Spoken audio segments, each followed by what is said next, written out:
Howdy, everybody. Hope we got sound. Let me switch over here to comments. Oh, wait a minute. Let me throw that up. I haven't used StreamYard so long. Almost forgot how. All right. Hopefully we got sound.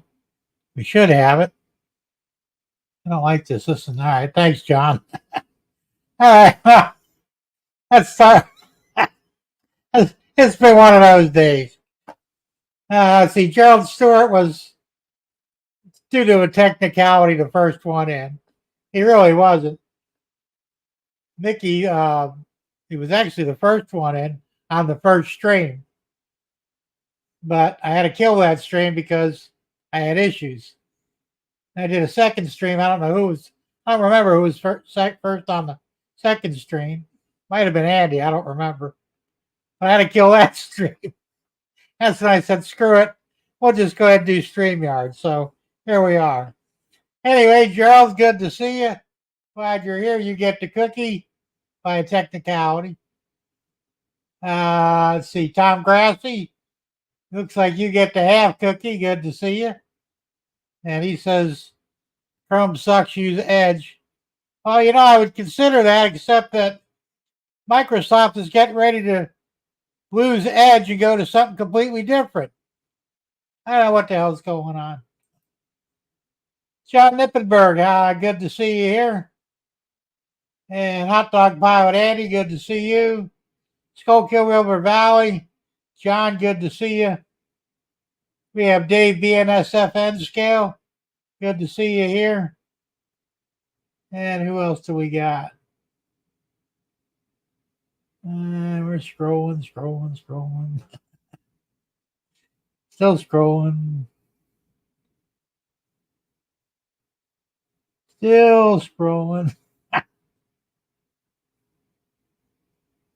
I think that's everybody, so it seems.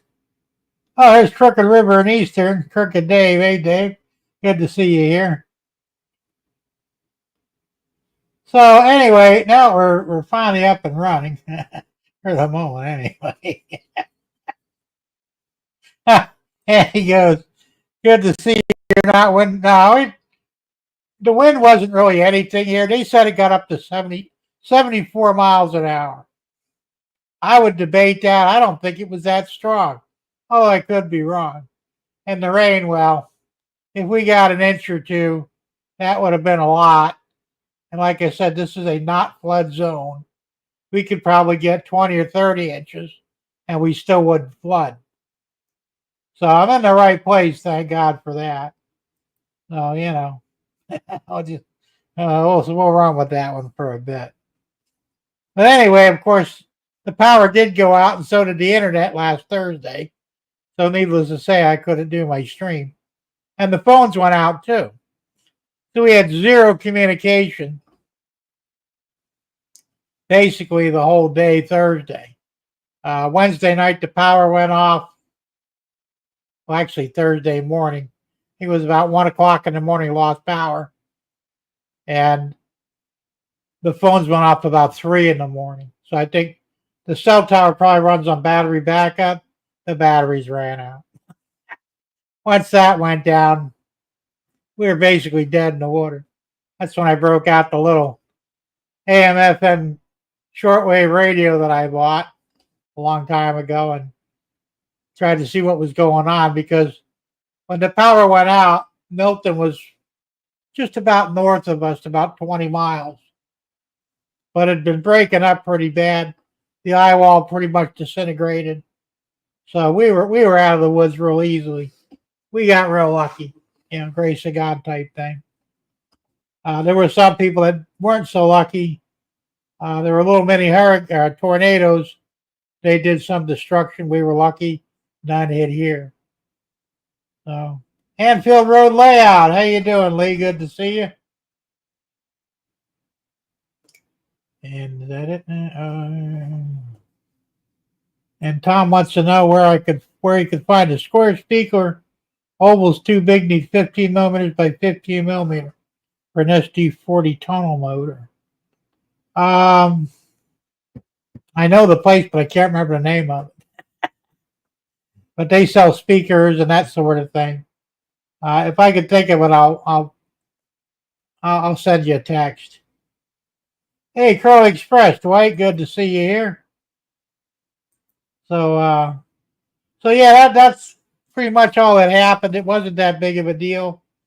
Of course, now we're a little nervous about supposedly Oscar, which hasn't happened yet, but it is supposed to pop up in the Gulf.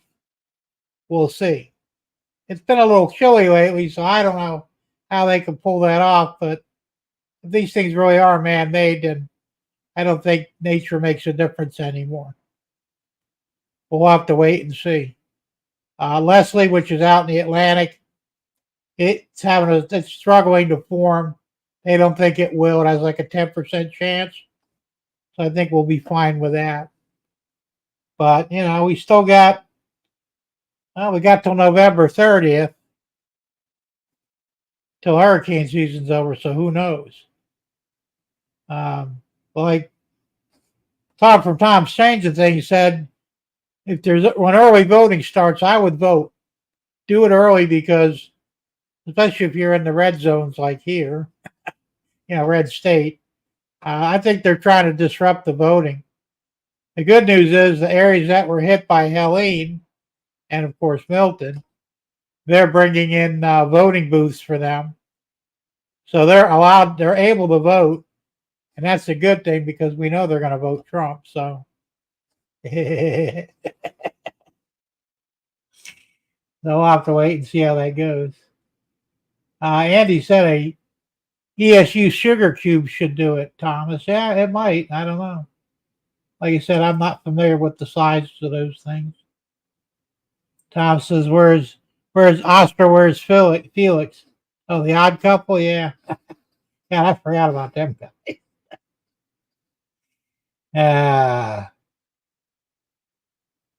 Dave said he's going to vote early next week. Yeah, I think our voting starts next Thursday. I think Tom said the 24th. I was going to do it election day, but I think I'm going to go ahead and early vote just to be sure. I don't trust the Democrats at all. They're losing badly. They know they're losing, and they're about to probably do a lot of desperate things. So vote early and get it out of the way.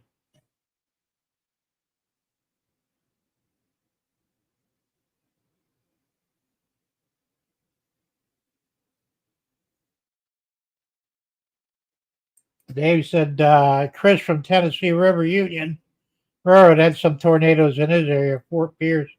I'm not surprised. Like I said, we had one. Well, there was one that was actually documented, maybe about 6 miles south of Sebring, which is I can never remember that town that's south of us, but they had one go through there, did a little bit of damage. But 3 miles away up the road, 17, where I live, I saw there were 3 houses, 2 big ones, and what looked like a guest house in the middle. They were on the lake, and the guest house was flattened, just completely destroyed. The other 2, completely untouched. So, that's what you got. That's what I always worry about is the tornadoes, because I don't care how good your house is, a tornado will probably destroy it. But like I said, once again, grace of God, no tornadoes here.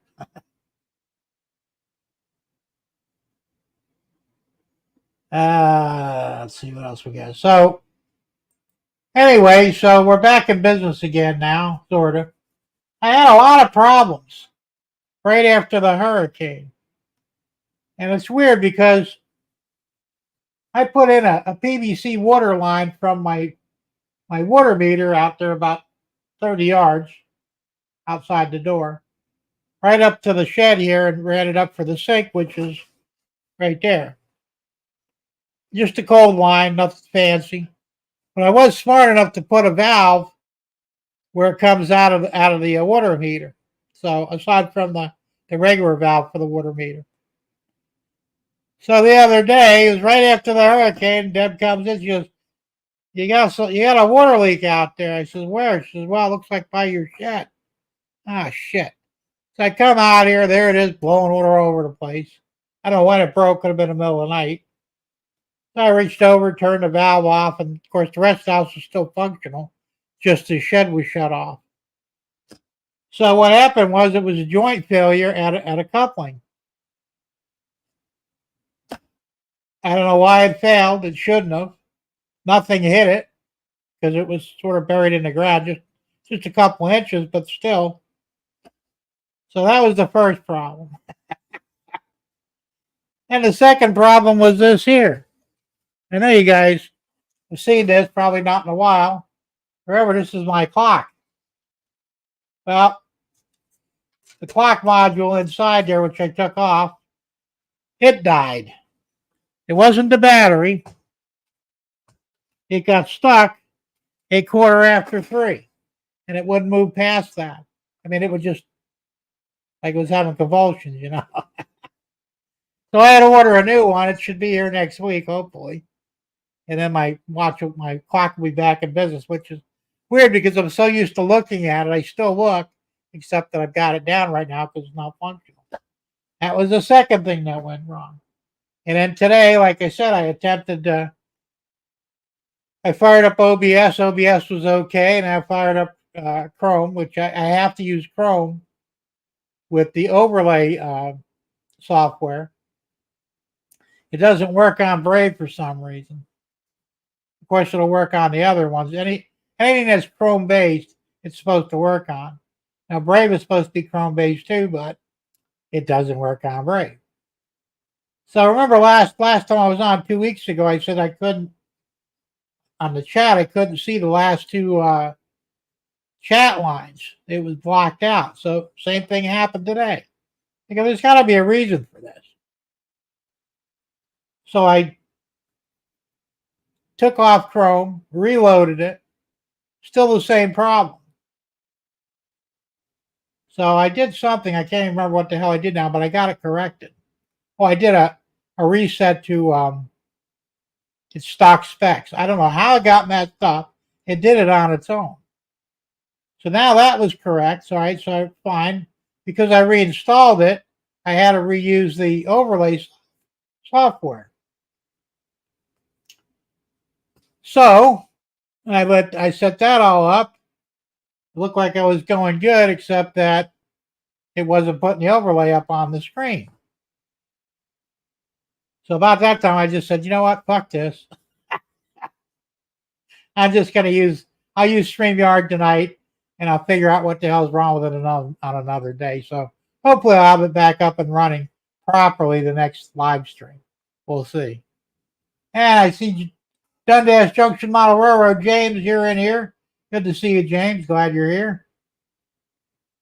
So, I said, boom, boom, boom. It's weird how that happens, you know, because it's just a hurricane. There was no damage here at all. I mean, a little bit of brush on the ground from, the stray branches that fell out of the trees. We got it stacked out front. There's probably 2 pickup truck loads there, and so we got off really easy. I think one of the chicken coops got damaged, the metal one, but Deb was able to straighten it back out, so it wasn't a loss. The other ones are all fine. Of course, we had all the chickens in the house because we don't know how bad it's going to be. And that was a disaster in and of itself. You got 30 or 40 chickens in the house. They're in cages. They're not running around loose, but they're noisy. They attract bugs. It was a disaster.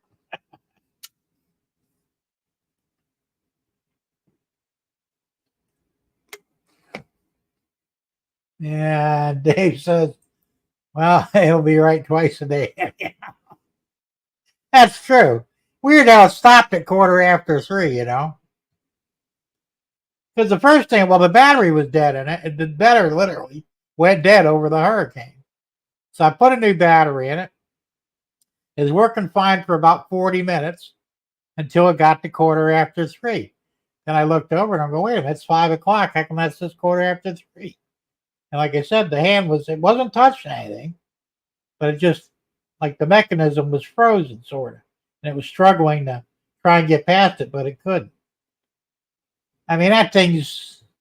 When did I make that? I made that back in Naples, so that thing's probably 7 or 8 years old. That module and the clock itself. So I got good service. And of course, it's not a total loss. I spent $10 on a new module with new hands and all because these hands are getting a little roughed up here. I mean, but I got new hands, bigger hands, and the new one has a second hand too, which this one didn't.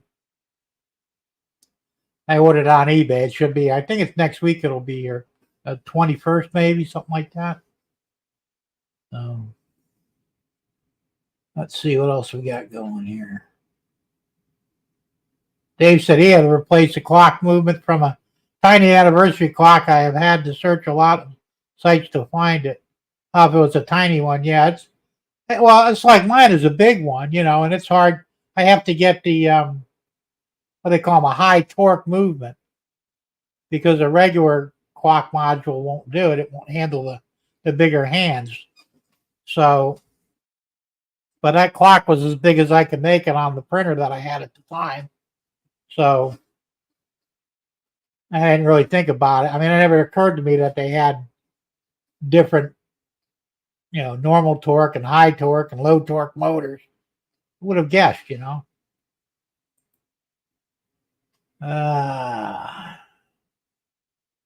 What else we got going here?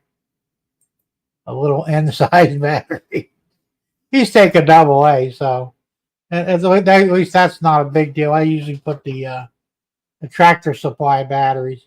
These are supposed to be equivalent to an Energizer.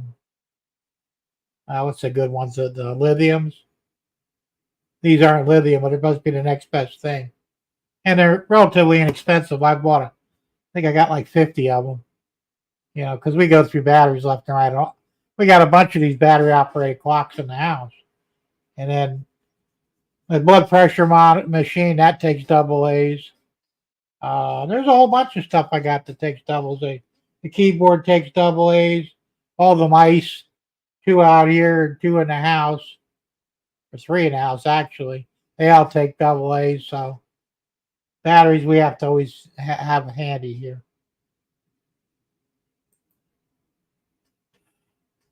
It stops at the witching hour. Yeah, could have. I mean, the witching hour starts at what? Actually 1:23 till I think 5 o'clock, something like that. I don't remember, but yeah, I've seen those before. And as a half at AAA size. I've got those in my doorbell.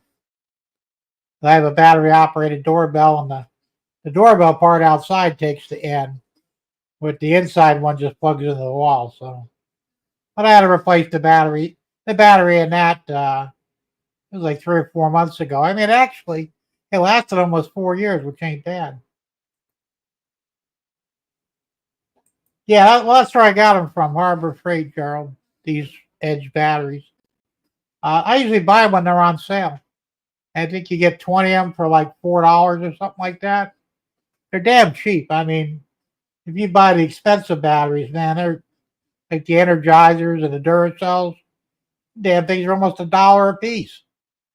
$18 for 20 of them. That's ridiculous, And realistically, I don't think they're any better than these.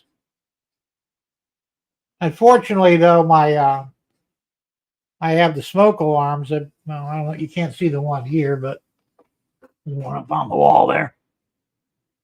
See it right up top there? But those take lithium batteries, and they take 6 each, and they're only good for about a year. And I've got 1, 2, 3, 4, 5. I've got 6 of those. When I buy batteries for those, I got to empty my wallet.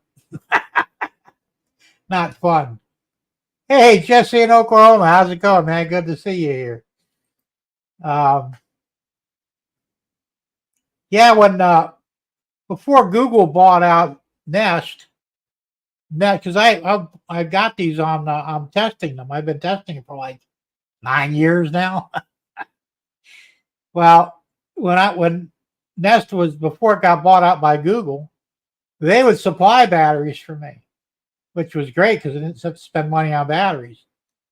But since Google took it away, they said, you know what, screw you, buy your own damn batteries. And that's the way they do it. Hey, Anthony, Georgia Sunbelt, how's it going, man? Good to see you. So, yeah, like I said, it is what it is. But it could be worse, I guess. So, anyway, what have I been working on? Tom Grassi, he got a garbage truck. It's supposed to mimic the waste management, which is real common up in Jersey. We had them down south in Naples. Yeah, they're owned by the mafia. But they're a good garbage service. They really are compared to idiots we got up here in Sebring. But anyway, so he gave me the file, and I printed one out. I got to paint it yet. I did the cab white. I got to do the rest green. And the back tail section, part of it needs to be yellow. And I've got the wheel sets here. So they're all painted up and ready to go. So then he had me make details from Waste Management. So I made decals for him, and I kept some for myself. So next time you see that, probably next live stream, it'll be finished. I'm going to make a few of them. And if anybody wants the file for that, let me know. I'll send you the file for free. You need to resin print them, though. I don't think you can print this on a filament printer. The other thing I'm still working on, this is the windshield assembly for it. I did it in clear, but this is solid. I think I'm going to hollow it out and reprint it because it's very difficult to slip in there. And with the wheels off, you can slip it right in the bottom there. And at least this way you'll have a windshield in there. And so I got to work on that. I still got to modify the file for that. But when I get it all set up, like you said, if anybody wants the file, let me know, the STL, and I'll be more than happy to send it to you. Let's see. Because I am way behind on chat, I had to cook dinner fajitas. Yum. Hey, that's all right. At least I'm not behind yet. Although I probably will be before all said and done. And Dave says, we got some local service with the slide. Yeah, well, that's what we have here. I tried to find one of those trucks, or even the one that does the dumpsters with the front forks. I only found one. That was on CG Trader. And the guy wanted $49 for the file. Well, I don't want one that bad. So maybe I can find a way to modify this one with the forks on the front, and we'll have one for the dumpster retrieval as well. We'll see. At least I got something to work with. And Jesse says he's 2 subs away from the bicentennial mark. Cool. I'm already subbed to you, so you can only sub once, unfortunately.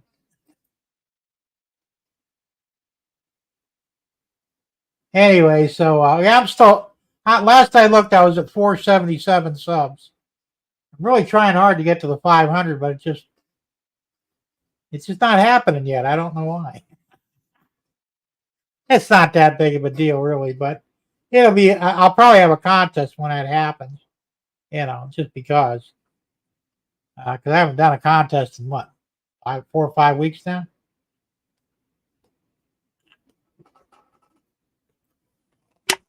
Not sure what I'll give away, but I'm sure I'll find something.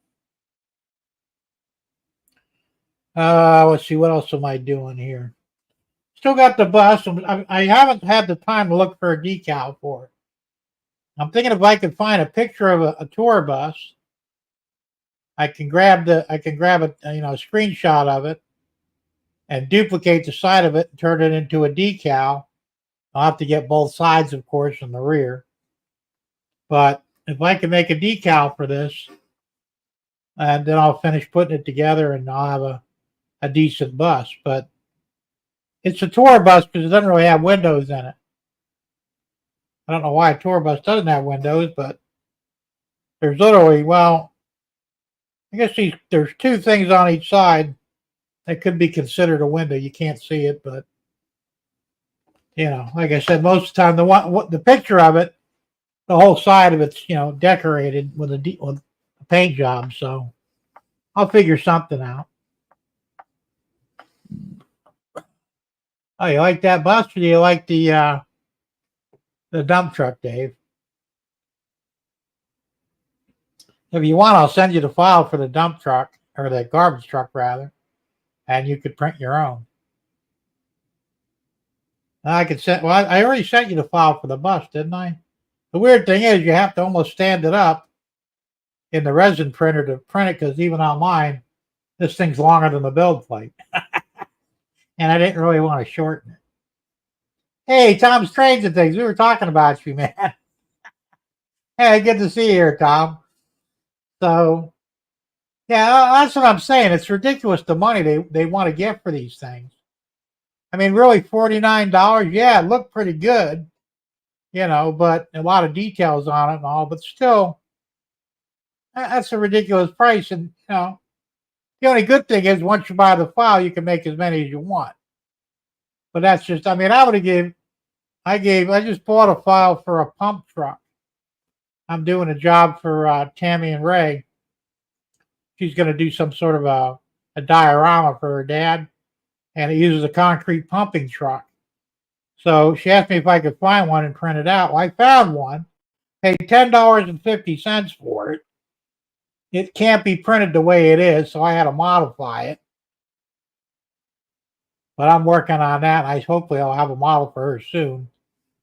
But it's ridiculous. I mean, I don't mind giving $1 or $2 for something, but even these engines, like I said, I bought the STL file for this 5-liter Ford engine, fuel injected, and that was $16. Which I think is a lot of money, but I guess they figure if you want it, you'll pay the money. But like I said, at least I have the file now, so if I want to make 1,000 of these things, I can. Unfortunately, though, I can't sell them or give them away. Contract I signed when I purchased it. Let's see what else we got going here. Let me close that out.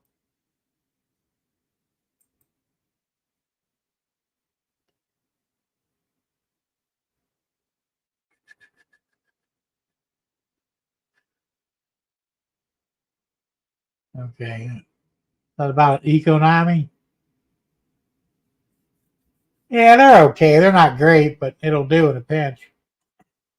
Yeah, it's just basically a scaled down version of the tsunami system, basically. So anyway, that's all I've really been doing as far as print wise go. I did have to buy more resin. And I'm experimenting here. This is an off brand. It's from Nova 3D. This is clear, a water wash resin. I think it was $13, which is damn cheap. And then I got some more white. And this is Ace Additive. I've never heard of it before. And it's also water washable, but I mean, the specs on it, it's basically identical to the name brands, but I think this one here was $17. That's a lot cheaper than what the name brands are. And I find myself going through a lot of resin. I think this is like the 8th bottle I bought already. Who knew I was going to go crazy with resin printing? But I did. So, it is what it is. So, well, the main thing is,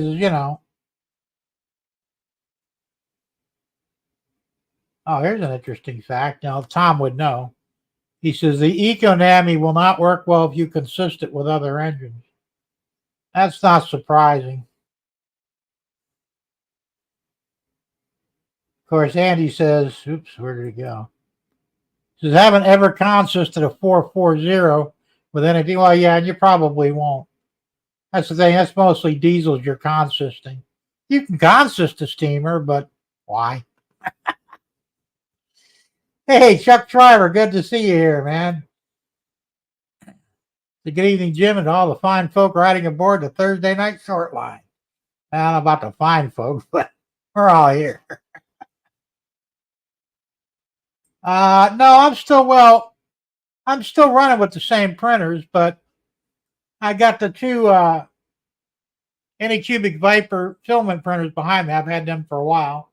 And then I went ahead and I bought the Creality Hallett 1, and it broke down. The first one broke down on me, and I needed a new LCD screen.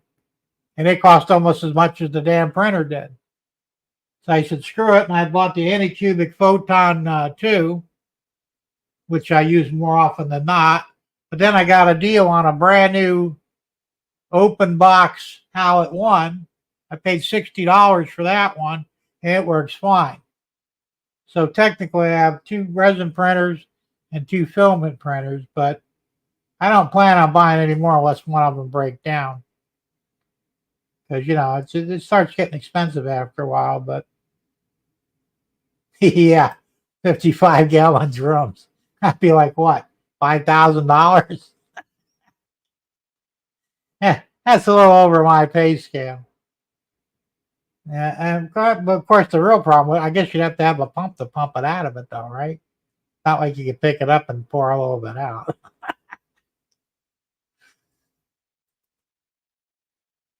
So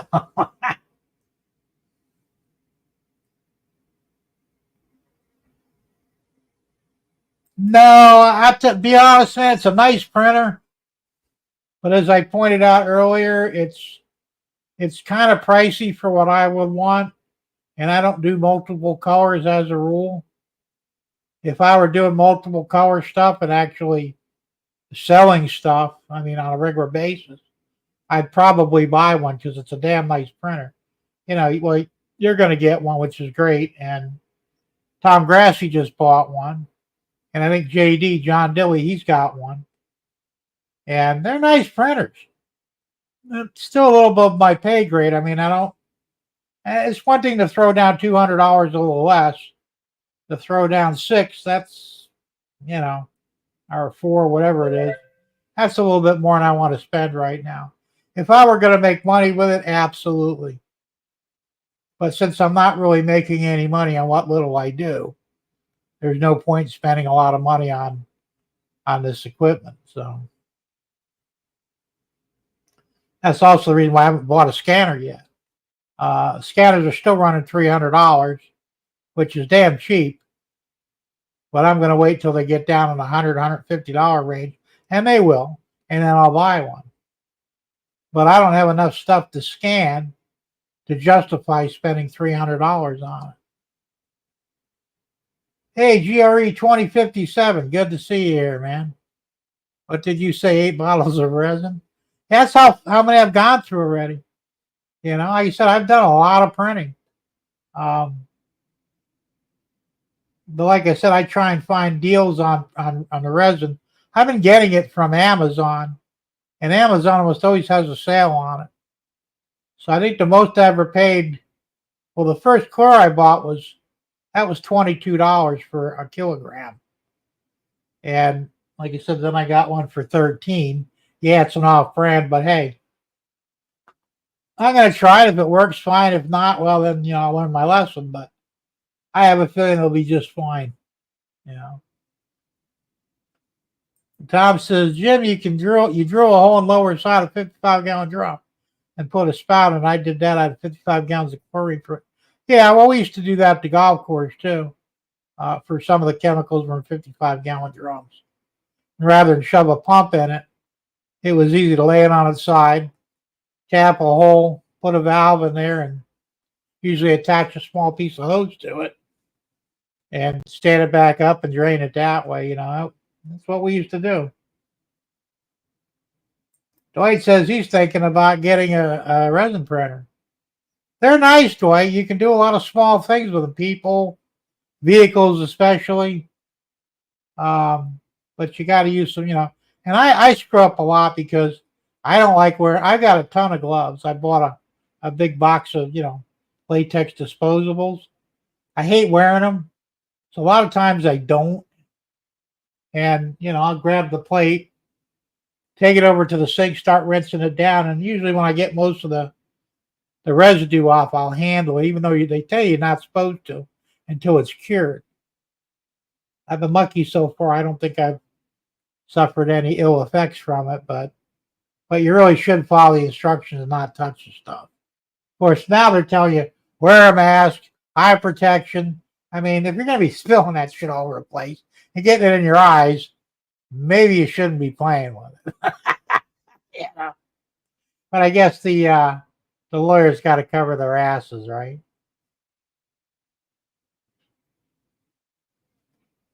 Yeah, I hear you there. It's just, as I said, the Photon 2 is slightly bigger, not much. But the problem is, the bigger the build plate, the higher the cost. Now, Tom Grassky's got that 8K. I think he's got a massive build plate on it. But Tom, didn't you pay like $600 or $700 for that thing? So it all depends upon how much you're going to use it and whether it's really worth the aggravation or not.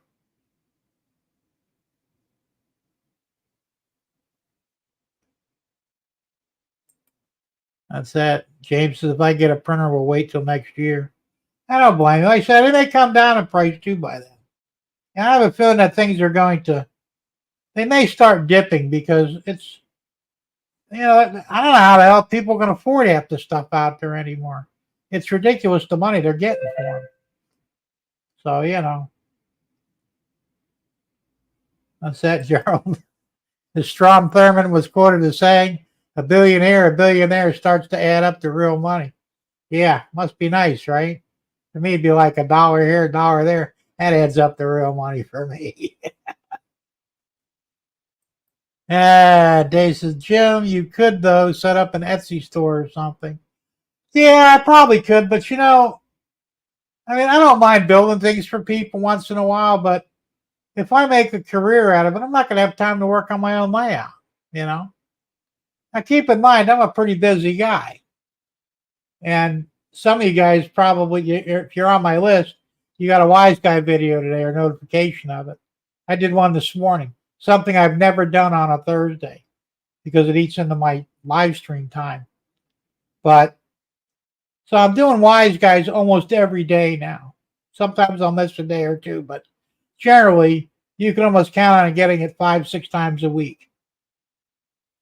I got that going. I'm trying to work on my layout. That takes time, mostly money, which I'm short on these days. And then if I'm going to be, as I said, every now and then I will build things for somebody because it's kind of fun and I like the challenge. But realistically, though, if I had to do it all the time, I think I'd get a little fed up with it and just throw in the towel, So I don't want to run a business like that.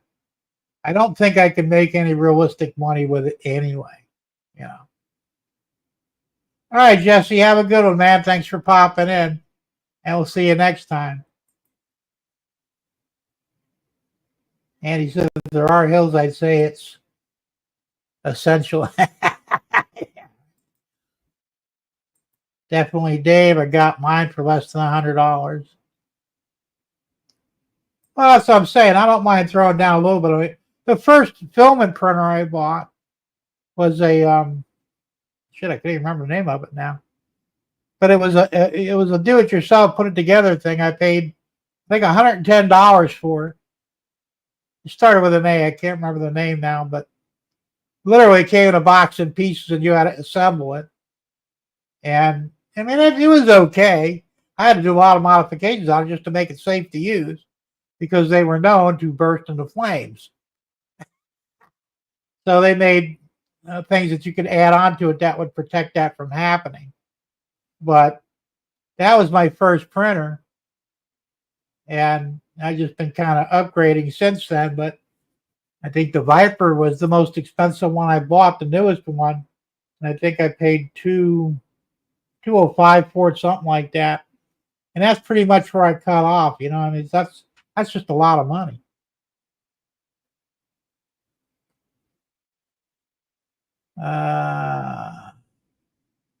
Yeah, James says Bamboo Lab is over 600 Canadian. I think it's a little bit cheaper here in the States, but it's still a lot of money, you know. Dave says it's a cover. That's a cover your ass thing. That's true.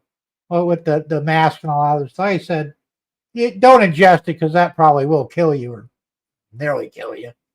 But I don't really, I mean, we used to mix up, fiberglass resin. You weren't supposed to touch that either, but we did, you know, and nobody really got seriously hurt from it. Well, sometimes it would take weeks to get the residue off your hands. What's that one there? I was surprised that they told us that they weren't allowed to double head down steep grades. They tend to derail. Yeah, imagine they would. And there's Mom and Son now. Hey, Tammy, Ray, how's it going? Good to see you here. I sent you the picture of that pump truck. That's like in its raw form. I'm working on it. It's going to take me probably about a week to get straightened out. I'm actually trying to correct flaws in the secondary build that I did. And it's really stressing the computer, taking a little bit out of it. But as soon as that finishes, I'll load it up and I'll print it. If it comes out good, I'll send you a picture of it and we'll go from there. And as far as the chute part, I can make that in sections and have them like on a swivel. So that'll be easy enough to do.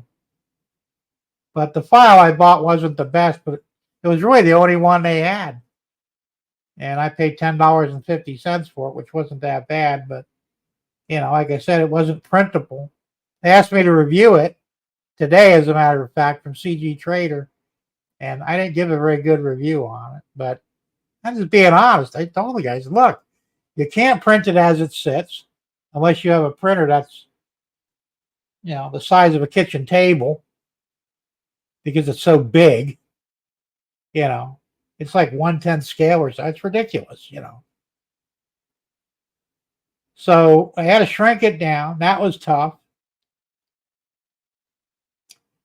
And I still had issues with it because even after I shrunk it down, it didn't want to do what I wanted it to do. I finally got it to do that. Then I had to separate some of the pieces because it had a cement mixer attached to it. So I had to lose that. And then they had this big boom going off into the distance. I had to get rid of most of that. So that I just had the truck and the first part of the boom assembly. That's something and of course the outriggers. And it looks like I'm going to have to lay it on the side inside the resin printer because if I lay it flat, it goes beyond the build plate. Unless I shorten up the outriggers. I don't know yet. But I'm working on it. So give me about a week, like I said, and I should have something for you.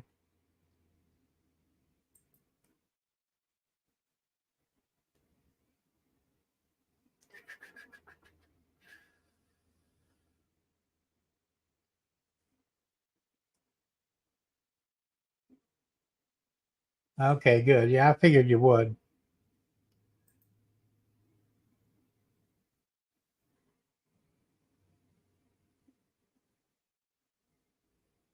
Andy says a lot of my U.S. locos are old timers. Short trains, bags of character. There you go. Hey, Floyd, good to see you here, man. Hope you're doing well.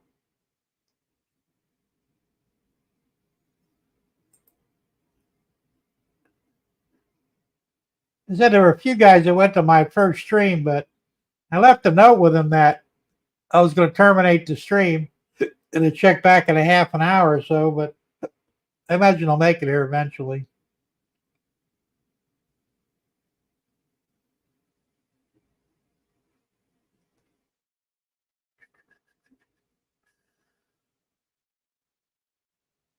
Yeah, but the only thing I like about a StreamYard, you guys that use it know when you hover over something in the chat, it literally disappears until you unhover it. And, so you're kind of looking for a place to park your mouse where you're not blacking out anything. I don't know why they got to do it that way. They should have just dimmed it instead of made it invisible.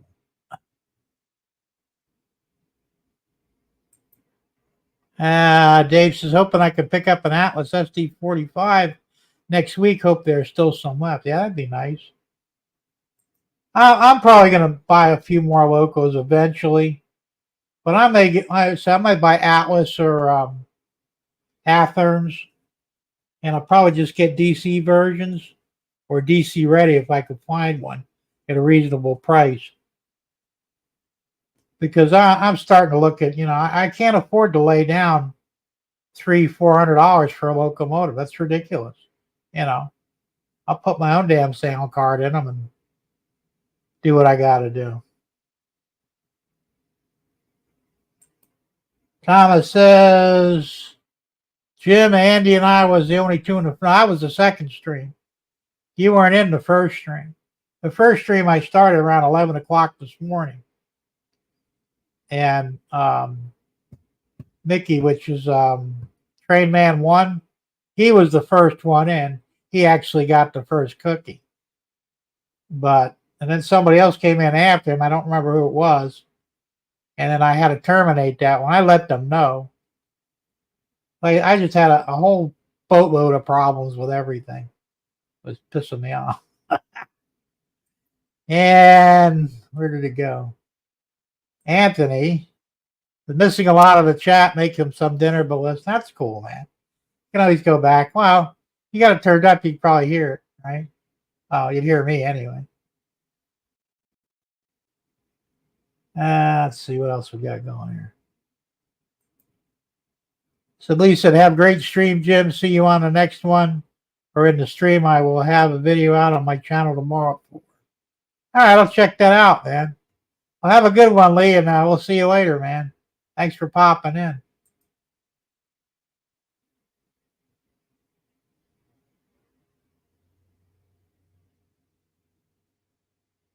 Well, that's N scale, though, man.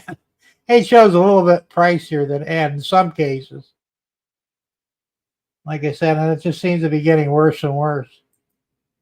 And I wonder how long it's going to be before the rest of us say, you know what, we're just not going to pay that much money for, a glorified toy. I mean, that's what it is. Granted, I love trains, but at the end of the day, they're technically just a wealthy man's toy. So, but like I said, how much are you going to spend on one, That's why I didn't do O-Skill. I mean, Thomas, remember Thomas, he changed his name again. Surprised he's not here. Thomas Moore, we gave him the name Spike Man. He took it. Well, now he's Thomas's Trains with a Z. He was on Morning Brew this morning. I was yakking him a little bit. He goes, you going to kick my ass? Nah, not worth the aggravation. So some people you just can't help, and you're one of them. And I'm not really bad-mouthing them, but I got to make fun of him a little bit because, I mean, the guy, my wife is bad. She likes to move furniture around. I always say, quit playing musical chairs, musical furniture, whatever. She still does it, She just has to move shit around. So, Thomas is kind of the same way, except with his name. He's got maybe a dozen different channel names now, maybe more. I don't know. Can't even keep track of them. So you know what? So whatever you want to do, man. He said, this is going to be the last one. Yeah, we've heard that before. And I guarantee you next week he'll have a new name. And we'll see. Boy, so that's because you gave him a hard time. I mean, it's all in jest. I'm not, I don't take me seriously, He's fun to play with, but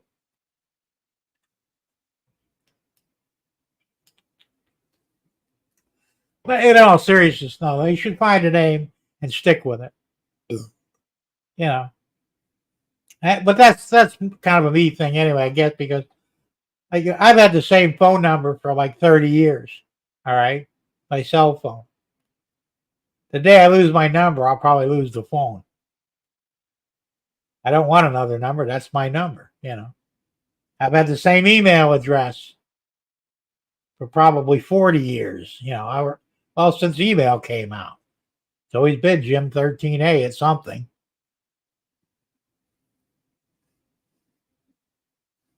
I'm just that way, man. I name something and that's going to stay away forever, you know. I mean, I think people would get pissed off if I kept changing my channel name, you know. And I kept it. Actually, I kept it Jim Tedesco because it's easier. You know who I am. You could always find me. I mean, we got Shortline Thursday and, you know, Millennium County Railroad version 2.5. But if you actually had to search for one, do is type in my name, and one of the two of them or both of them will pop up. Same with the Wise Guy videos on Rumble. Type in my name, it'll bring up my channels. So I do it mostly, you know, because it's easier that way. And because I don't want to, you know, I don't want people having to spend the rest of their lives searching for something for me, you know. Let's see what else.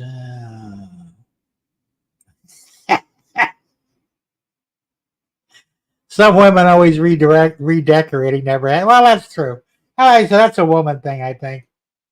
That's the same thing with me. I put furniture someplace, it'll stay there forever, you know. I just don't see the point on moving shit around. All right, Dave. Well, enjoy your dinner, man, and we'll see you next time. Thanks for popping in. And I'll look for those. I don't know how much I can get you the tools and stuff you're looking for, the toolboxes and stuff like that. But that those signal bridges, I can't seem to find them anywhere. So, because I look too, because I'd like to make myself some. Because I bought two from Walters. I'd like to get more of them, but they're kind of expensive, so I don't know what I'm going to do. We'll see. But I'll keep looking for things here and there. So have a good one, and we'll talk to you soon. James says he'll be lurking for the next hour. Yeah, I'll probably wrap this up at 8 o'clock anyway. There's no point dragging it out too long. And Dollar, why is there no more Blackstone's steam engines, at least for now? The manufacturer in China raised their prices so high that they would cost over $1,800 retail. Oh, that's crazy. And that's what I'm saying. You know, at some point we're going to have to say, you know what? We're not paying it. Either lower the price or just go belly up and be done with it, you know.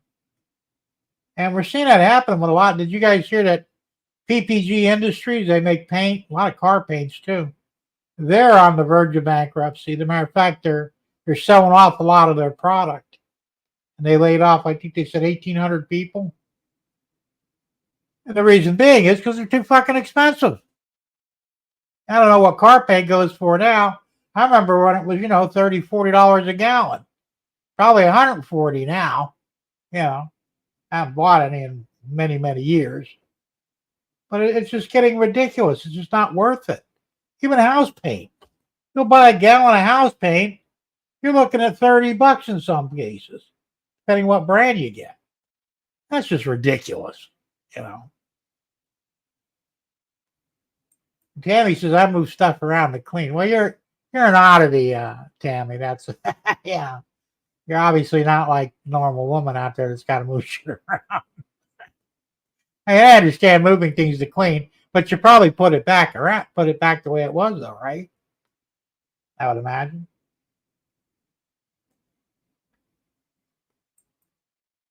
Boyd says, I was going to ask if you're going to keep your name Jim after you teased Thomas about keeping his name. No, I'm always going to stay the same. Like you said, I don't like to change things. People know me. They know me by name. They know me by face sometimes. And I try to keep everything the same. So, it's like my daughter. Right before the hurricane, because, I was worried about her. They were evacuating a lot of people down in Naples along the coast. Well, she's not really on the coast, but she's inland about 10 miles. But I figured I'd call her, make sure she's, she's going to be safe. Phone number don't work. So obviously she changed her number. Because I tried sending her a text. That didn't go through either. Well, finally, she called me to see if I was okay. And I said, when did you change your number? I don't remember changing my number. Well, you must have, because the number I got on my phone is the number you gave me, and now it says it's not active anymore. So she doesn't remember doing it. Yeah, sure. And that's another. I don't. If you knew my number from 20 years ago, it's going to be the same. And everybody I know changes stuff constantly, but I've always been a stickler for that. I don't like change. Never did.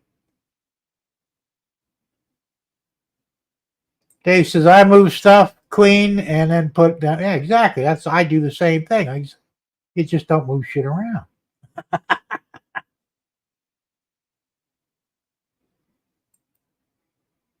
Dwayne says, can you show what you use to cure your resin prints? Actually, I can, and I don't know if you can see it right there. It's a G-Tech resin curing box, and it has a little black timer on it that you plug into your wall, and you can punch in the time you want it to cure. And it's got a little turntable in there. I got paid like $30 for it. It was really cheap. It does the job. That's all I needed, because I didn't buy a wash and cure station, because it actually cost more than the damn printer did. And that's how I used the water wash resin, so I could actually wash stuff right in my sink. So that made things a little bit differently. And Tammy says, Dwight, I use a UV light on a turn. Well, that'll work too. They sell the UV lights on a little stand, and you put it on a turntable. It's motorized or wind up or whatever, and cure it that way. Yeah, actually they do, Gerald. They make. I found they make the liquid nails. The glue and the caulking gun. I use a lot of that too. So they do. They make a lot of different things. But apparently they got to a point where they're losing money. Rather than lower the prices, they'll just go belly up. I don't understand that either. I mean, to me, that's stupid, but, that's me.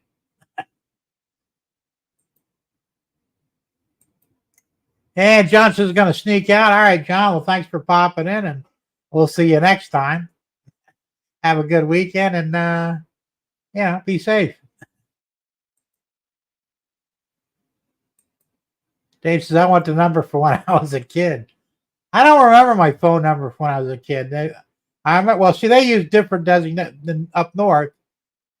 They still use the letter designation. So it was Kimberly 9. I remember that much. So it was KM, the number 9. Because remember, the old rotary phones had 3 letters on each of the numbers.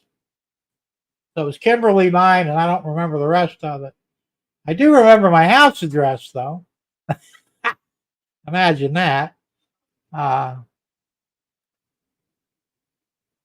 yeah, it was a little bit different back then. Like you said, back in those days, at least up north, I don't know anywhere else, but they would put like a letter or a name. Like you said, it was KM9, but they would shorten it up or lengthen it to Kimberly. Girl's name. The Kimberly 9. It was KM9. And it was a weird way of doing things, but hey, that's what they did. So we had a party line anyway. You had to pick up the phone and listen for a few seconds. If nobody was talking, you could dial out and talk to somebody.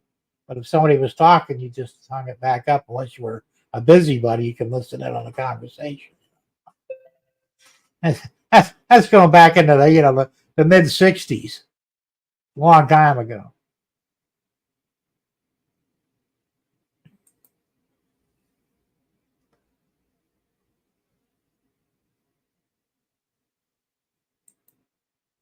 So the deal on those Blackstones with the minimum order was 4,000 units.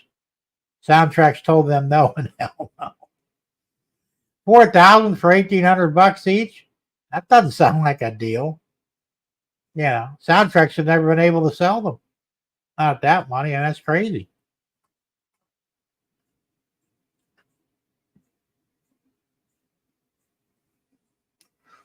I mean, I'd probably be the wrong person to ask, but realistically, I think, let's say, a DCC ready engine should go for about 75 to $100 if it's really detailed. You want to put the sound card in there, DCC, maybe another 100 because I guess that's what they go for. But they should lower those prices too. They should go down to 50. I mean, you should be able to buy a DCC with sound, ready to roll locomotive for 125 or less. And that's what I think they're worth. I mean, yes, we all pay more for them, but at what point are we going to have to start saying, you know what? That's just too damn much money. And so you've seen a lot of guys are doing what, Gerald and Dave is doing. They say, well, maybe we'll just get them, DC versions and convert them. It's still hell. I mean, you could buy a DC locomotive almost anywhere for $50 or less. Used, of course, but if I can get a new one for around 70, $80, they're relatively inexpensive. And it's not that hard to convert them. So, depending which brand you go with. All right, Tammy. Well, you better get cracking then. Thanks for popping in, and we'll see you later. And like I said, stay tuned. I'll have that pump truck ready for you soon. Have a good night and a good weekend, and we'll see you next time. That number is drilled on my grain, Evergreen 3383. There you go. So you guys use the word designation too.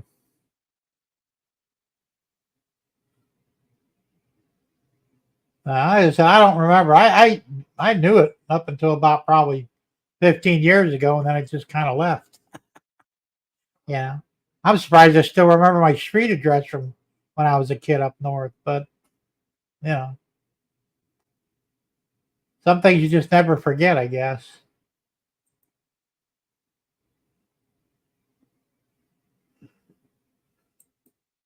Gerald says my phone number was 497-1139. My in-laws was 497-1199. Well, that's pretty easy ones to remember.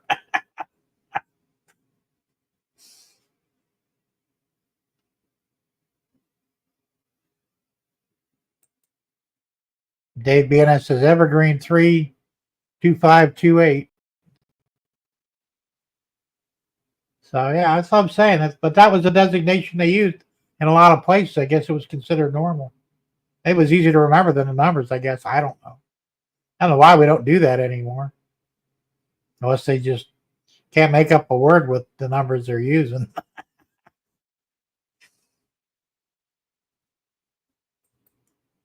Gerald says my Athearn 280 with sound is going to cost me $220, $174 without sound, DCC ready. That's not too bad for a steamer. I would probably pay that, I said I'm really seriously thinking of anything I buy that is DCC ready.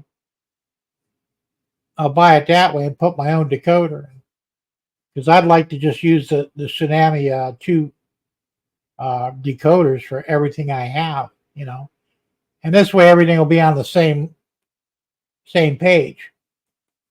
Right now I've got ESU, I've got one with a Tsunami in it, I've got I can't remember what the other ones are. So I'm running, I think, 3 different decoder brands in my fleet, which is ridiculous. So we'll just get that all straightened out.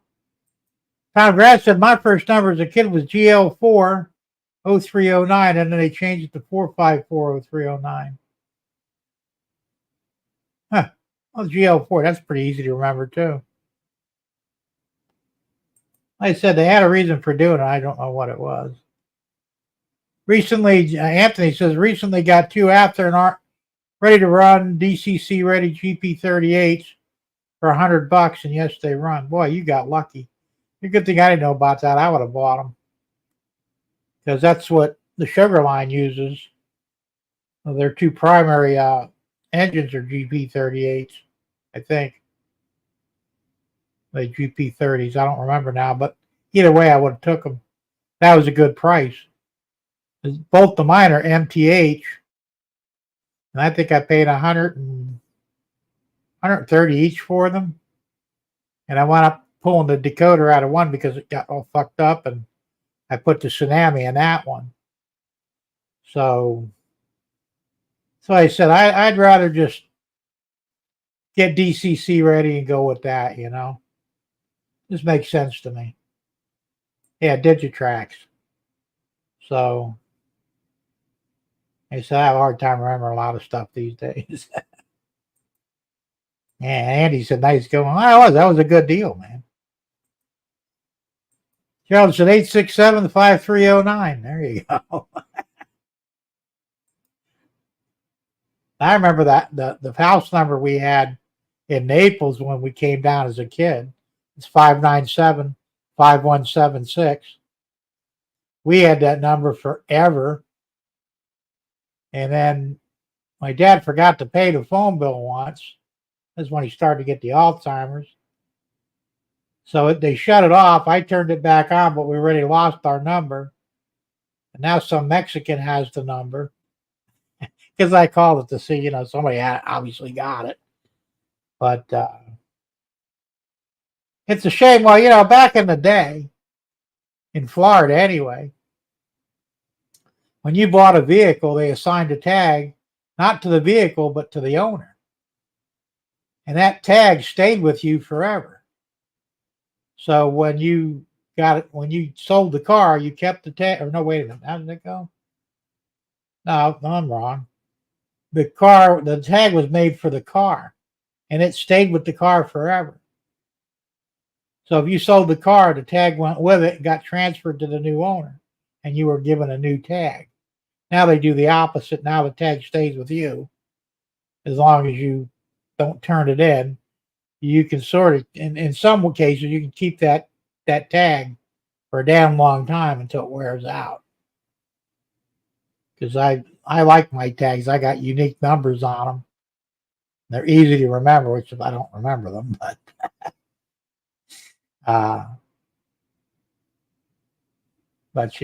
anyway. That's what I was thinking the first time I heard it. How'd that song go? I don't remember. But it does sound a lot like that, doesn't it? I just wanted to get rid of stuff. Well, that's always a plus too. You get somebody that's done with the hobby and just wants to get a few bucks back, then that's when you make it. That's when you get deals. I never run into deals like that. Dave says, add that number at 3 different houses. There you go.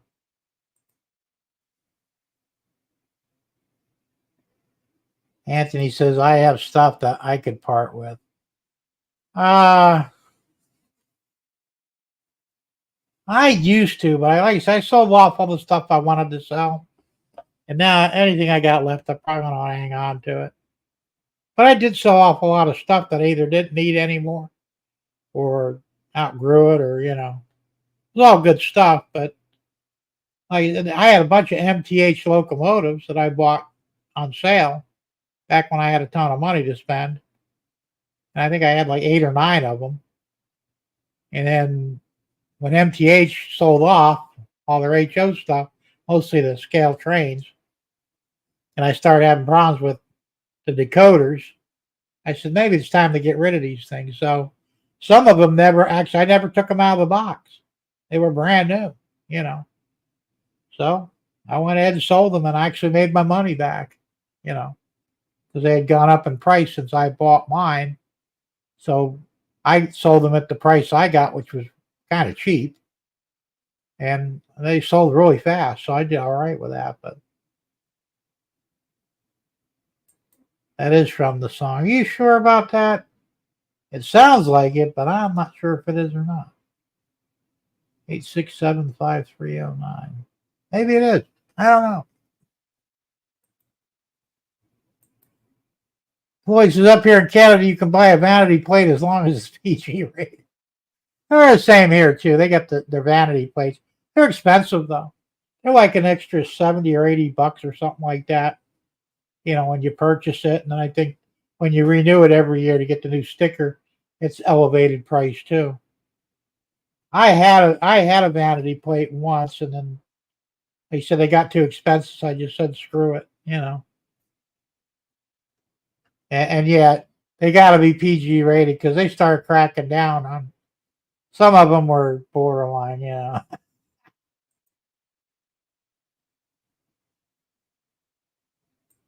So don't do anything. That's true. You don't, Anthony. Neither do I, for that matter. I tried it though at first. It just didn't work out too well for me. And he said last weekend I got a big box of Penzi rolling stock, 32 wagons and coaches for 150 pounds. That's less than 5 pounds an item. That was a deal, man. I wish I'd come up with a deal like that, but I just haven't seen anything. I think because of where I'm at, there's just not much here. Dave says license plate was 370 H55V upside down.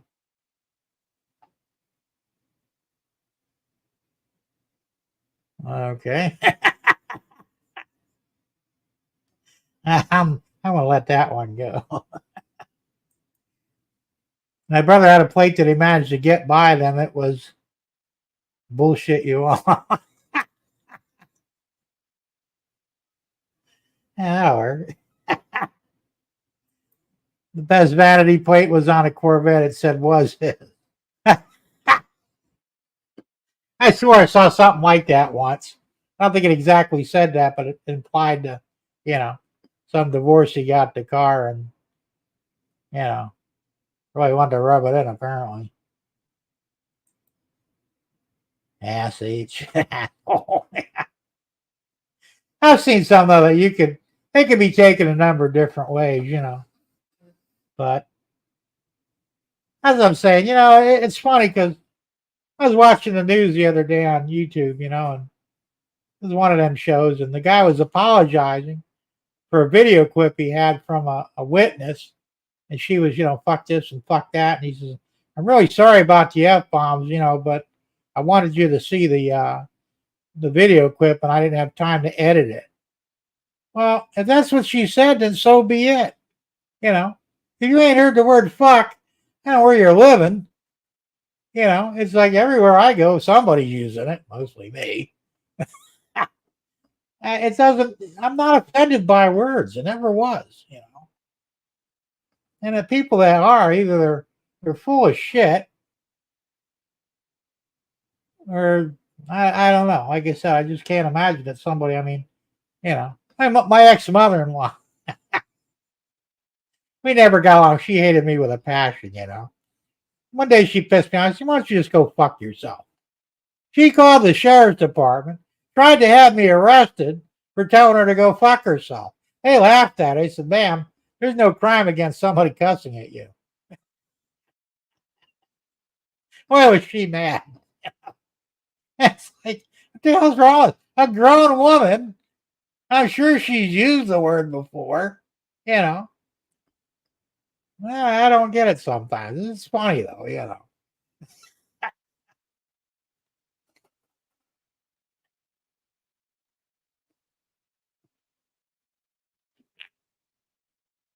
I know you never call a black woman a bitch. It's got some problem with it. They hate that word with a passion. Them are fighting words for a black woman, I had a friend that called a black woman once, you bitch. Boy, she called out, she actually punched him in the face. What the hell? Auto fornicate. There you go. Is that like sleepwalking? It just kind of happens, Don't know. But like I said, I'm just, I grew up, my dad never cussed. My mother, she cussed like a drunken sailor. Every word out of her mouth was fuck. My dad, until he got Alzheimer's, he never cussed. And the only time he cussed after that, he told me to go to hell once because he was mad at me. Yeah, the first time I ever heard a cuss word uttered out of his mouth, And as growing up, I thought that nobody cussed, that my mother was an anomaly. That, adults didn't cuss like that until I started hanging around with adults. And I'm thinking, gee, all these guys cuss like.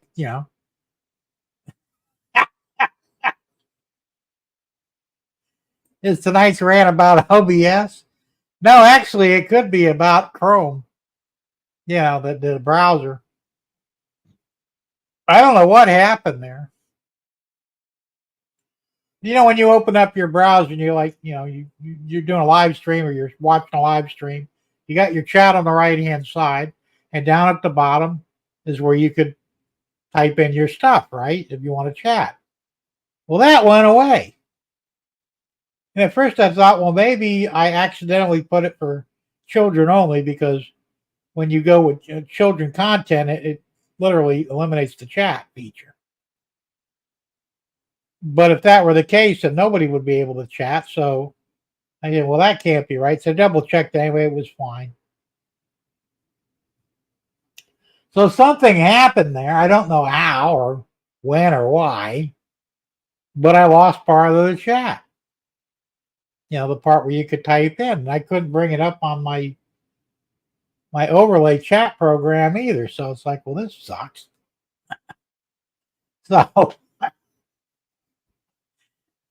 So I just did a reset to, like when you do a factory reset on a locomotive, they have a factory reset, basically a reset, default reset on the browsers too. So let me try it. It got nothing to lose.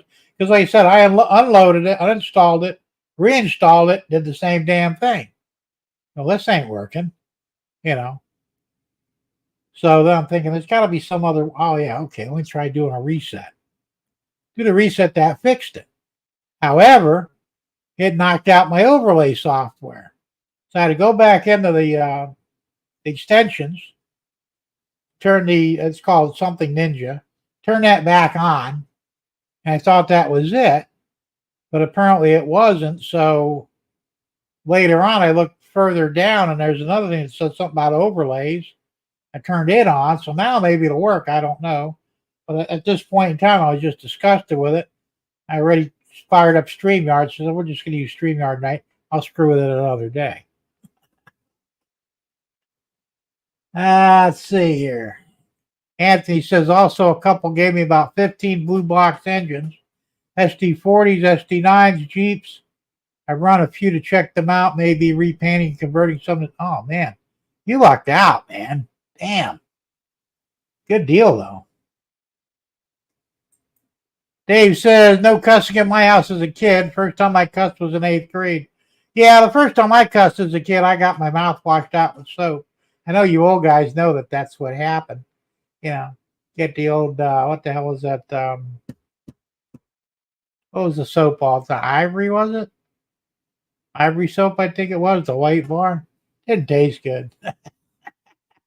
I accidentally said damn, and I kind of caught myself, but it was already too late. It came out of my mouth. Get up to the bathroom now, you're getting the soap. Oh, shit, here we go. And she did. It actually made me suck on that soap for a couple of minutes. And it's not fun. That's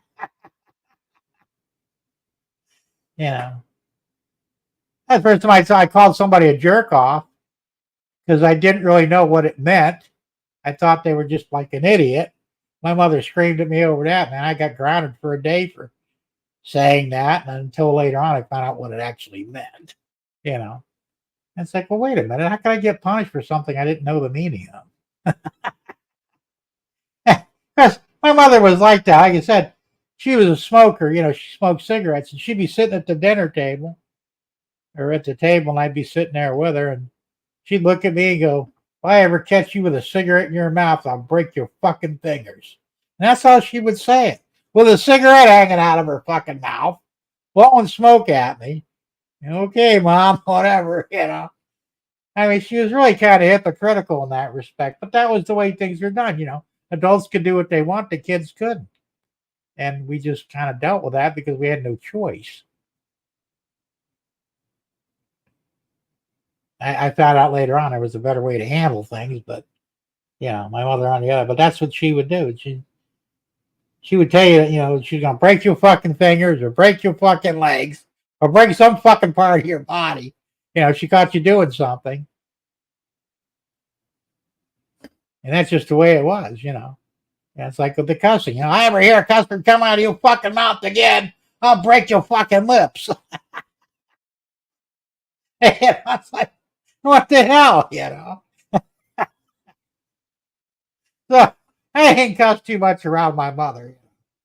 Later on, I did. And it was funny because after I became an adult and started speaking to her again, because my parents got divorced and she left the state, and she goes, why do you have to use the F word so much? I says, coming from the woman who used it every other word, you got nerve.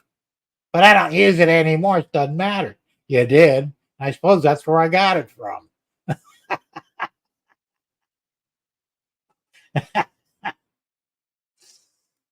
Yeah, Floyd said you were lucky, Anthony, to acquire several engines. Yes, he was, man. I wish I could find a deal like that. Anthony says, custom my parents' or grandparents' house, you got an ass whooping reset. There you go. Well, that's the way my grandmother would have done it. She was still on the whole thing of the switch. Remember the switch? You sass me anymore, I'll make you go out back and get a switch, and I'll beat you with that switch. It took me a while to figure out what the hell a switch was. I never got hit with one, thank God. But she used to threaten us all the time with that. We were actually pretty good, kids. Gerald said lava soap tastes bad. I never tasted lava soap. Used to use it though. It's a good hand cleaner. But the ivory was bad enough. I think it was ivory. Was that the common soap at the time? Of course, there was the palm olive dishwashing soap too. And I had it. Well, I didn't swallow it, but I had to swish around in my mouth for a while because we didn't have any soap that day, or she couldn't find any. You get the palm olive, you're going to drink that. Oh, you got to be kidding me. Now, he said we didn't have to swallow it, but I don't think it would hurt you. But still, you swish around in your mouth. You had that taste in your mouth for the rest of the day.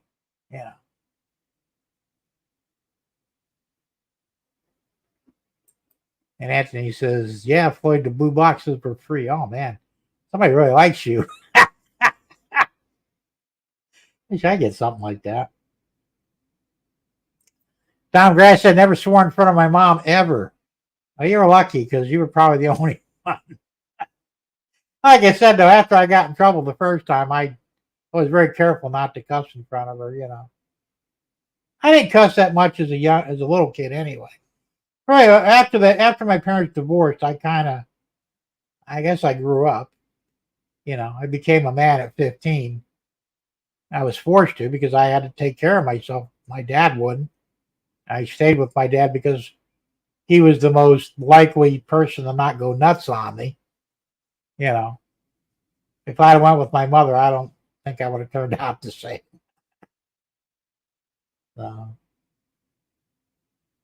Good thing you didn't catch it. I didn't know. What the hell, man? You gotta learn somehow, right? Anthony says lye soap. Oh, yeah, that was worse. That was before my time a little bit, but I think my grandmother still used that because she used to make her own soap, and I think they did make it with lye. And that shit was nasty, I guess, but it did the job. I wouldn't want to taste it though. That would probably hurt you if you did swallow it. Growing up, I had several yardsticks broken over my ass, never killed me. I didn't have yardsticks. I had the wooden spoons. Remember those? The wooden forks? The big ones that are about 3 foot long? They were like a novelty thing that everybody had back in the 70s. My mother busted so many fucking things over my head. It didn't hurt. I usually laughed at her, and that made it worse, but then she just sent me to my room as punishment, where I had a TV, a telephone, and, all my toys. It really wasn't a punishment. It's like, good. I have to go outside and play for a change, But yeah, it is what it was.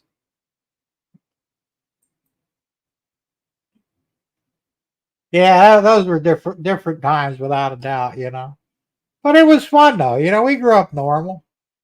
I saw a meme the other day. It was a bunch of kids playing cowboys and Indians with stick guns and toy guns and shit. And he says, all the stuff we did, we never killed anybody. And he's right. That wasn't the problem. The problem is today they have no respect for authority, or parents, or anything.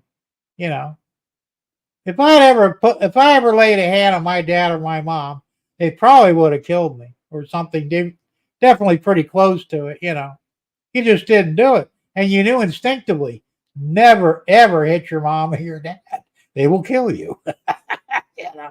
And I never really cussed my mom out because that was a secondary way to die, or my dad for that matter. It was just things we knew. It was instilled in us, I guess, when we were real little. And we didn't have, when you went to school, you didn't really hear about other kids doing this shit because they had the same rules you did. Today you go to school and you pick up more crap from school than you ever do from anywhere else. And I'm amazed at how many kids, smack their mothers around, cuss their dads out, cuss their moms out. If my kids ever did that, I probably would have killed them. They knew better. There's a line. You don't cross that line if you want to live.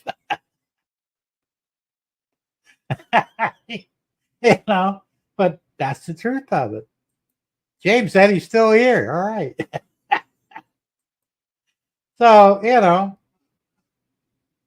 but we grew up differently. I mean, we had respect for our elders and our parents and like I said, it wasn't until later on I actually punched a couple of my teachers, only because they put their hand on me first. I would never initiate hitting a teacher because that would have probably got me in a world of shit at home. But once they put their hand on me, all bets were off. But that was later on. Like I said, I hit my gym coach in 8th grade because he come up behind me and grabbed me by the neck. I didn't know who it was. I just swung around and I hit the fucker. I really didn't. I wasn't expecting it to be him. I thought it was another kid getting ready to beat my ass. I got sucker punched once.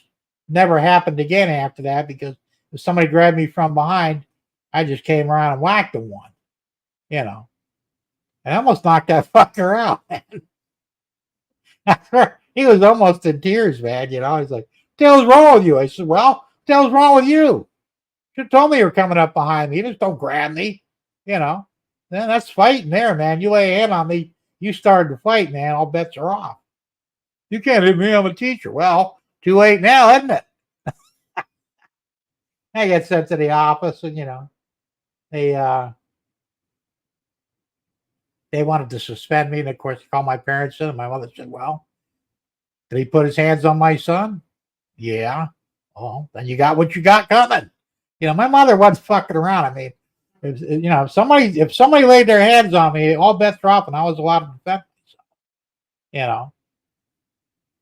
So, and that's only fair. You don't want to get hit. Don't hit somebody first, or grab them, or anything else.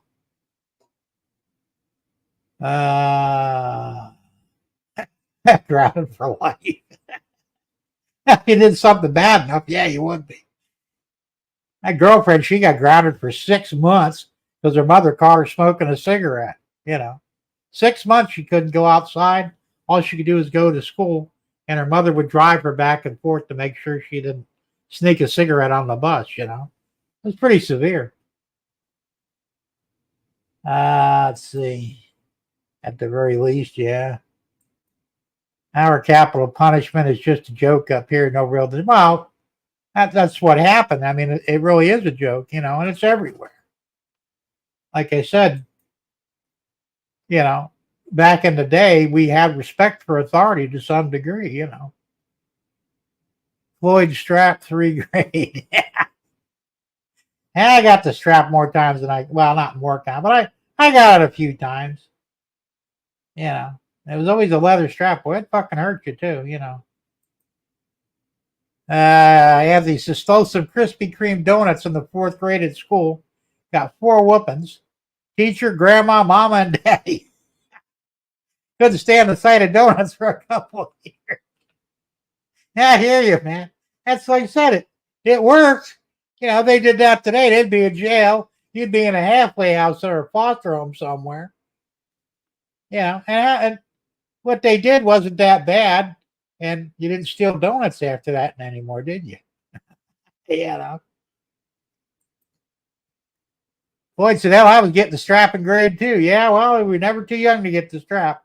You know, like I said, I tried to be a good kid. I mean, I screwed up a little bit here and there, but not much. There's Mickey. Mickey, you finally find me. I'm sorry about that, man. I had so many problems. I had wound up using StreamYard.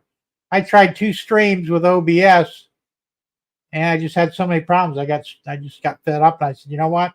I'm just going to use StreamYard tonight until I fix this shit. Hey, I'm glad you're here.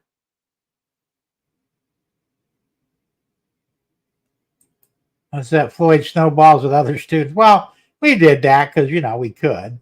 Didn't get in any trouble for that, unless there was a rock in the middle of it. I never did it, but some kid did. He put a rock in the middle of a snowball. Shit, man. What a kid's face, man. When the snowball hit him, it cut him open, the side of his face. The rock that was in there. He got a lot of shit for that. Probably got sued, too. Or his parents did. All right, Andy. Well, have a good one, man. Thanks for popping in, and we'll see you next time. Hopefully.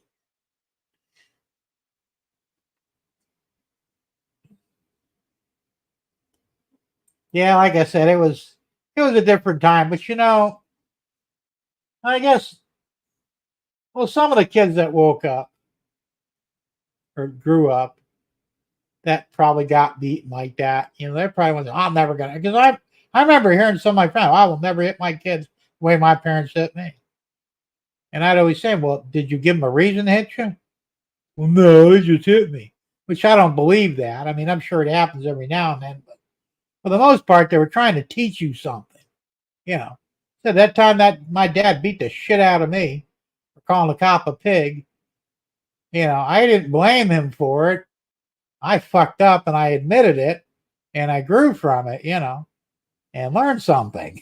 And I could have went out and said, I'm never going to hit my kids like my dad hit me. But the reality was he did what he needed to do, And it did cure me from calling a cop a pig, at least in front of him. And I really never said it even away from him after that, because it just left a bad memory on me, All right, what the hell is that? Let's see here. My public school snowball fights were allowed in the back half of the schoolyard. Yeah, like I said, for the most part, they were harmless, And, fighting was not really allowed in school, but they didn't make a big ordeal of it, I said, I got my ass beat in 5th grade down here almost every other day. I got bullied, and it was my own fault, because until I fought back, it just kept happening, and the kids that bullied me, they'd get caught and not really anything happened to them, Nothing happened to me either, except I got my ass beat. So one day I woke up and I said, this shit ain't going to hurt, because I fought back, and the bullying quickly came to a stop because I wasn't an easy target anymore. I was going to hit back. I didn't even have to win the fight. I just had to hurt them a little bit, and it wasn't worth it, and that's when I discovered the real truth of bullying, And part of it was because of the way I was brought up too. My mother at that point in time said, you should always walk away from a fight. Well, it's hard to walk away when they're beating on your back. So at some point I just said, all right, I'm going to do what I got to do. And I won a lot of fights after that, most of them actually, because most of the bullies were actually cowards, And I never got in trouble for any of it, I'd get sent to the office. What happened? Well, he come back, he hit me in the back of the head. I beat the hell out of him. Well, I didn't say that, but I beat him up real good. Okay, well, try not to do it again. Okay. Go back to class, If you do that shit today, they got the sheriff's department there, the school counselor, your parents. They're going to arrest you, maybe, charge you with assault and battery, put you in some sort of a program for anger management. It's bullshit. Because realistically, it was harmless for the most part. Now, I don't remember anybody actually losing their life back then. Of course, even the bullies had enough sense to not, not beat you to death. Where today it seems like it doesn't matter. And you deal with those. They said if a sixth or seventh or eighth grader gets in a fight, starts a fight, and kills his opponent, then give him the chair or the needle or the rope, whatever. Just put him down. You'll see that shit come to a halt real quick. But when there's no penalty, and if you're a juvenile, there really isn't one. You could kill someone, and you're screwed until you turn 18, maybe 21, and then you start off with a clean record. That's bullshit. You're old enough to do the crime. You're old enough to pay the penalty for it. The way I look at it.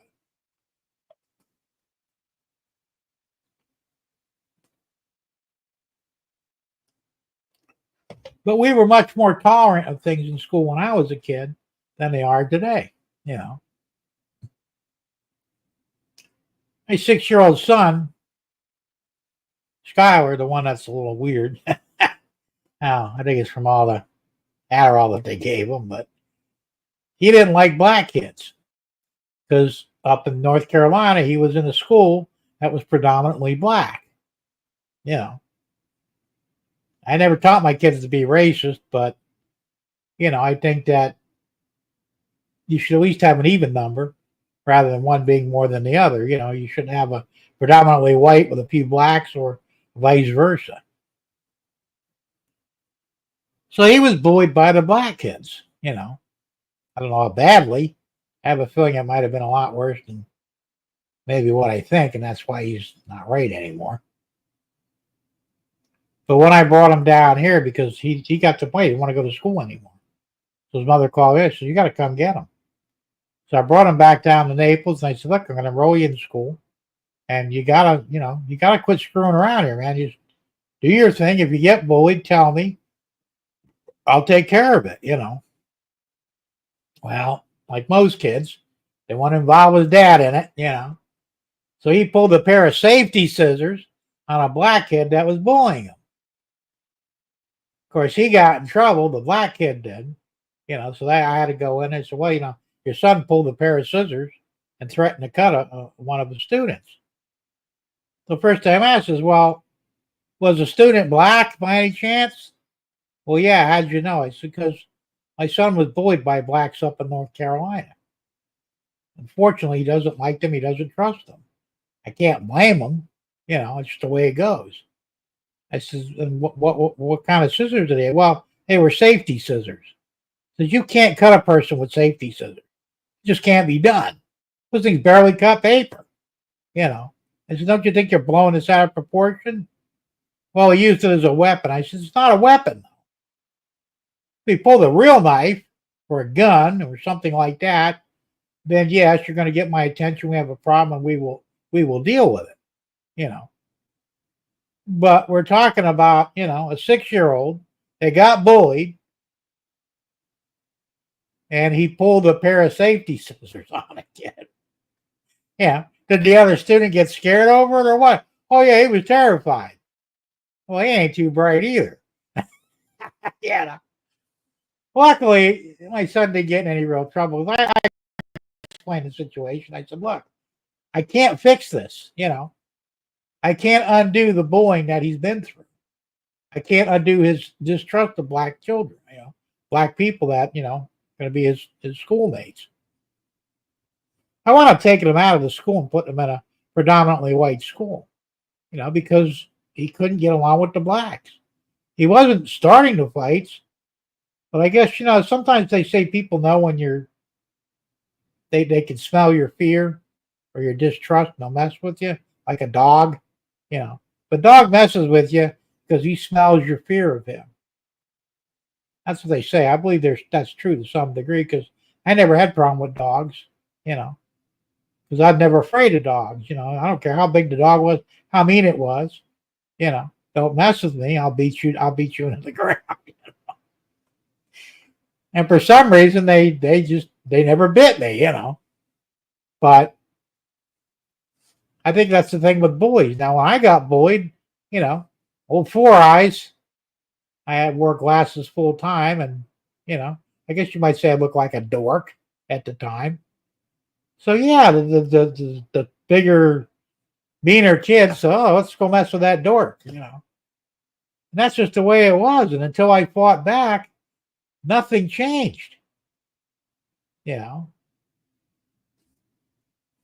at least my mother understood that concept anyway. And she always stood behind me because, like I said, and I taught my kids the same thing: don't ever start a fight, but if somebody starts one, make sure you finish it. You know, just don't kill them. Once you see blood, it's time to stop. you know, because I mean, some of these, like you said, they'll keep beating you. They don't give a shit until you're dead, and then they're screwed. I said, as kids, we knew better. We never got to that point where we actually killed somebody.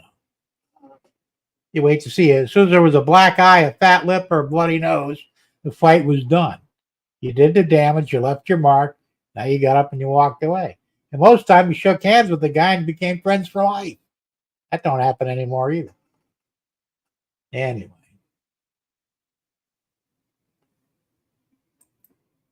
Floyd says, so I spent a lot of time in the principal's office getting this crap. Now, like I said, that happened to me. I think I told you that story once. It was middle school in 8th grade. Some guy picked a fight with me. He just come up there. He started smacking me. So I said, that's not going to work. And I beat the hell out of him. And he was on the ground. I was pounding him. Next thing you know, the vice principal, Bulldog Hunter, because she had a pushed-in face. She looked like a bulldog. She was probably in her 70s, She cracked a yardstick over my back. And I jumped up. I was ready to, knock her out. Thank God I didn't, because I thought it was another kid was messing with me, Hey, Liz, what the hell's wrong with you? You're fighting. You can't do that. Go to the office now. Said, you broke a yardstick on my back. What is wrong with you? Just go to the office. We'll discuss it there. So I went to the office, and of course, the principal says, well, got to give you 2 licks. I said, no, I'll take 1 because I didn't start the fight, but I finished it. He said, no, you don't get a choice. You'll take the 2 that I give you. I said, you think so? I said, oh, yeah. All right, we'll see. So he had a chair there, a regular plastic chair. And you grab the seat with both hands. Your head was about this far away from the wall. And he come around and whacked you with that paddle. So you not only got hit in the half, you smacked your head in the wall too. It kind of hurt a little bit. But I let him give me the 1. When he came back around for swing number 2, I did a tuck and roll. He missed, spun around, lost his balance, hit the floor. He was a big guy. He was like 6'2", And I quickly grabbed the paddle and started beating him with it. I was so mad because it's like, look, I didn't start the fight, I had every right to defend myself, but because I won the fight, I'm the one who got in trouble. The other kid, he didn't get in any trouble, Oh, this is bullshit. So, of course, the cops came. My parents were called. My mother threatened to sue the principal, the school board, the sheriff's department. She's going to sue everybody, I gave nobody permission to smack my kid around, Because she had what happened. Well, the kid come up, he hit me. I started pounding on him, I said, I don't walk away from a fight like you told me to because that doesn't work too well. So, is what it is. I didn't get in any trouble. But that I never had to worry about. I never got hit again there. That principal was scared to death of me. And that was funny because I was just an 8th grader, I wasn't really big or strong or anything. I mean, I wasn't a weakling, but, I don't think I left any marks, but I was wailing on him with that fucking wooden paddle. He's screaming for help. It was funny as shit, really. You had to be there. Wish they had video cameras back then. I'd love to have taped that. Hey, DMW Trades, or DWM Trades, excuse me, Dave. How's it going? Good to see you here. Just popping in for a few minutes. That's cool. This is hell yeah. How y'all doing? Just checking in for a few. Still cleaning up there, Ellie. Have a good chat. Okay, well, I'm glad you're safe, man. That's all that matters. There's a lot of people didn't fare so well with Helene. And Russ Rockado, trains, HO trains and stuff. How's it doing, Russ? Good to see you. And Floyd said, "Did you have anything to do with it, James?" Yeah, but if he did, he's not going to admit to it, you know. And he responded, "No, sir." Whether we can believe him or not's another story.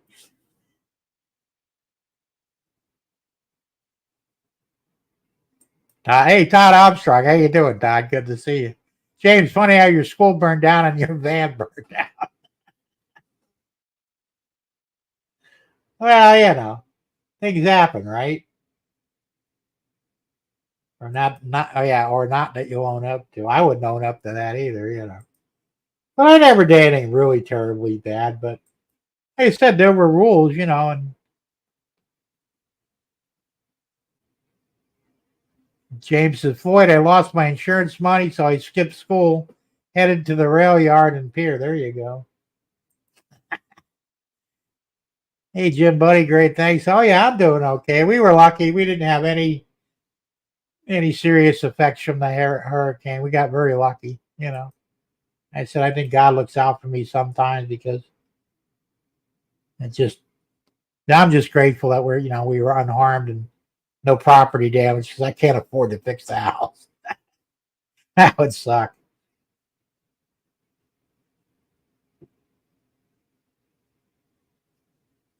My wife's a little pissed off. She goes, "Yeah, we moved here to get away from the hurricanes. They're coming to us anyway." I said, "Yeah, but at least they're not doing any damage, you know." And if you live in Florida, you're probably going to get hit with a hurricane at some point or another. You know? That's one of the setbacks of living in the Sunshine State. Of course, you go up north, so you have to deal with blizzards. If you live in, Tornado Alley, you have to deal with tornadoes. If you live in the earthquake zone, you have to deal with earthquakes. I mean, there's always something, you know. You just, I don't think there's any place you can really go where you're safe from everything, you know. There's always something. The nice thing about hurricanes, at least you have time to prepare. You know, earthquakes, you don't know until it happens. Tornadoes, almost the same. You might get a few seconds warning. Blizzards, yeah, you get a little bit of notice on that, but still, blizzards suck. You know, and even they're getting hurricanes up north now. When I was a kid, that never happened. No, that was strictly Florida, you know. But now they're heading further and further north. I mean, when New Jersey, New York gets hit with a hurricane, shit's going weird. That's just the way it is. So, yeah. That's all right. I mean, it sucks. I really do dread hurricane season every year because I know more than likely one's going to hit. You know, and it's a pain in the ass. You got to bring everything down and strap everything down that can't be brought in. You know. Yeah, I'm going to be wrapping up 8 o'clock anyway, James. It's 7:51 now, so we just got a few more minutes. Not really have much else to talk about or show or so. You know, I'm still having problems with the layout. I straightened out the track where the drop down is, and because of the hurricane, before the hurricane, it fit like a glove. After the hurricane, now I got to pry it back a little bit and expand it. And in order to get it to lock down in there, it's a pain in the ass. So I'm gonna have to do a little bit of grinding here and there.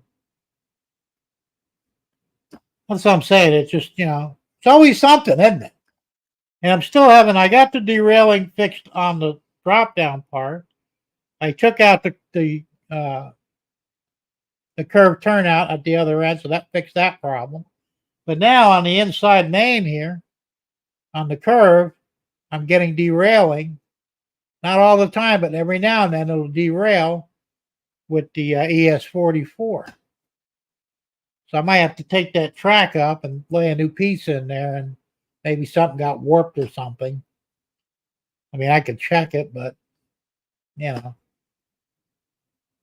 So it's just one damn thing after another. You just can't win. Ah. Tom says, "What's the humidity in your training room?" I really don't know, to be honest with you. I don't run the air conditioner unless I'm in here. And for a while, it was kind of hot, and it's well insulated, but it does get a little warm in here without the air on during the day if not in here. So you're going to get some, I guess, expansion from the heat. But it's been cold last few nights, and that should cause it to, do the opposite of expansion, but it's not. I don't know what the hell's going on.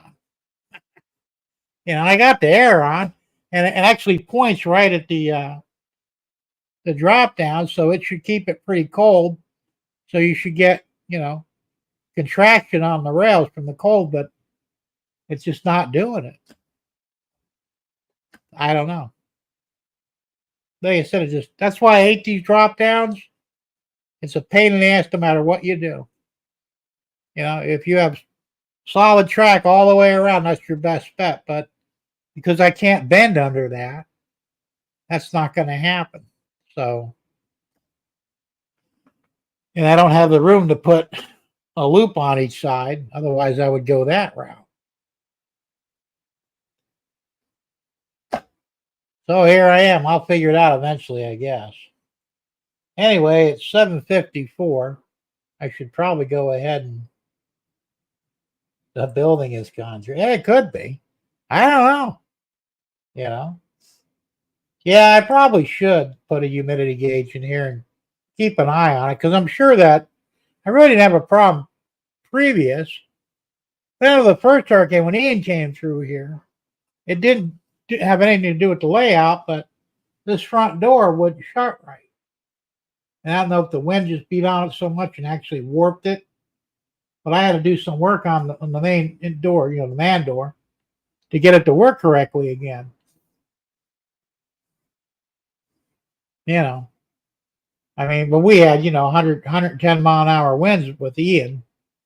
It didn't hurt anything, but it sure I'm sure it put a lot of stress on this building. I don't know. Anyway, it is what it is. So anyway, I'm going to wrap this up. It's 7:55. That's close enough to do the outro and let you guys go check out the other third rail show. So as usual, thanks for popping in and hanging out with me. We had fun as always. We didn't talk as much about trains as I wanted to, but hey, it is what it is, right?